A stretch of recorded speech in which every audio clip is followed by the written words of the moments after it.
আসসালামু আলাইকুম। এই ভিডিওটা তাদের জন্য যারা বাসায় বসে নার্সিং প্রস্তুতি নেবে এবং যারা কোচিং করবা না তাদের জন্য এই ভিডিওটি। আর আমার এই চ্যানেলে মূলত তোমাদের আ বাসায় বসে নার্সিং প্রস্তুতি নেওয়ার জন্য রেগুলার ভিডিও আপলোড করা হয়। তো তোমরা অবশ্যই ভিডিওটি শেষ পর্যন্ত দেখবা।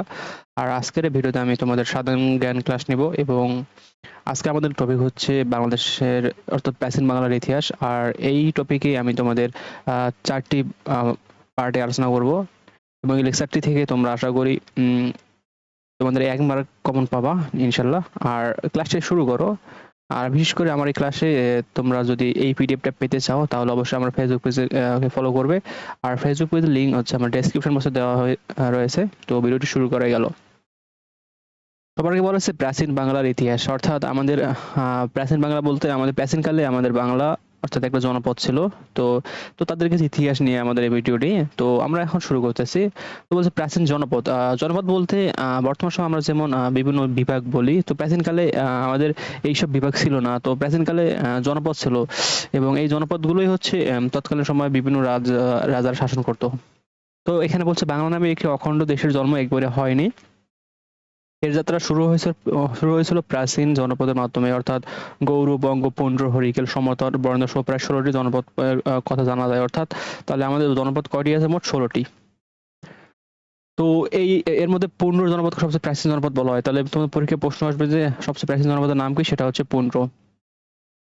তো তারপর দেখি আমরা এখানে আরো বলা আছে যে প্রাচীন জনপদ ও তাদের অবস্থান। তো আমরা বেশ কয়েকটি আজকে প্রায় গুরুত্বপূর্ণ কয়েকটা জনপদ নিয়ে আলোচনা করব এবং এই জনপদগুলো থেকে তোমাদের পরীক্ষায় প্রশ্ন আসবে। তো ভিডিওটি তোমরা অবশ্যই দেখবা এবং তোমরা যদি এই পিডিএফটা পেতে চাও তো অবশ্যই আমাকে কমেন্ট বক্সে হোয়াটসঅ্যাপ গ্রুপে লিংক দেওয়া থাকবে, সেই গ্রুপে যুক্ত হবা।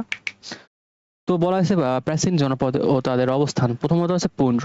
তো অবস্থান হচ্ছে আহ বৃহত্তর বগুড়া, রাজশাহী, রংপুর, দিনাজপুর, অর্থাৎ রংপুর, রাজশাহী, দিনাজপুর অর্থাৎ উত্তরবঙ্গে এই জনপদটি অবস্থিত এবং এটি হচ্ছে প্রাচীন বাংলার সবচেয়ে প্রাচীন জনপদ। তো পরীক্ষায় আসবে সবচেয়ে প্রাচীন জনপদের নাম কি? সেটা হচ্ছে পুন্ড্র। এবং পুন্ড্রের অবস্থান কোথায় কোথায়? সেটা হচ্ছে বগুড়া, রাজশাহী, রংপুর, দিনাজপুর। এবং এই যে পুন্ড্র জনপদের রাজধানী ছিল পুন্ড্রনগর বা পুন্ড্র বর্ধমান। তো এই যে পয়েন্টটা, এটা তোমাদের গুরুত্বপূর্ণ আছে। দেন আমরা আস্তে আস্তে হচ্ছে বঙ্গ। তো বঙ্গর অবস্থান হচ্ছে ঢাকা অঞ্চলে। আর বঙ্গর বঙ্গ বর্তমান ঢাকা এই জনপদের অংশ ছিল। তাহলে পরীক্ষায় আসতে পারে যে ঢাকা কোন জনপদের অংশ? সেটা হচ্ছে বঙ্গ। এর ভাষা সমতট। সমতট হচ্ছে বৃহত্তর কুমিল্লা ও নোয়াখালী অঞ্চলে নিয়ে সমতট। আর এই সমতটের রাজধানী ছিল বড়কামতা বা রোহিতগিরি। তো রোহিতগিরি হচ্ছে বড়কামতার আরেকটি নাম। দেন হচ্ছে গৌড়। গৌড় অবস্থান হচ্ছে চাঁপাইনবাবগঞ্জ, মুর্শিদাবাদ, মালদহ, নদিয়ায় এবং এই গৌড় রাজধানী হচ্ছে গণেশবর্ণ। এবং এই যে গৌড় রাজ্যের যে বৈশিষ্ট্য সেটা হচ্ছে একজন রাজা ছিলেন, তার নাম শশাঙ্ক এবং তিনি ছিলেন এই গৌড় রাজ্যের অন্যতম শাসক। তো পরীক্ষায় আসতে পারে যে শশাঙ্ক কোন রাজার শাসক ছিলেন? তিনি হচ্ছেন গৌড় রাজ্যের। দেন আমরা রাহ এই রারো এর অবস্থান ছিল ভাগীরথী নদীর পশ্চিম তীরে এবং ভাগীরথী নদীটি এটা যে ভারতে অবস্থিত বর্তমানে। আর গৌড়ের স্বাধীন শাসক শশাঙ্ক এই অঞ্চল থেকে সম্পর্কিত। এরপর আসে হরিকেল, এটা খুবই গুরুত্বপূর্ণ জনপদ।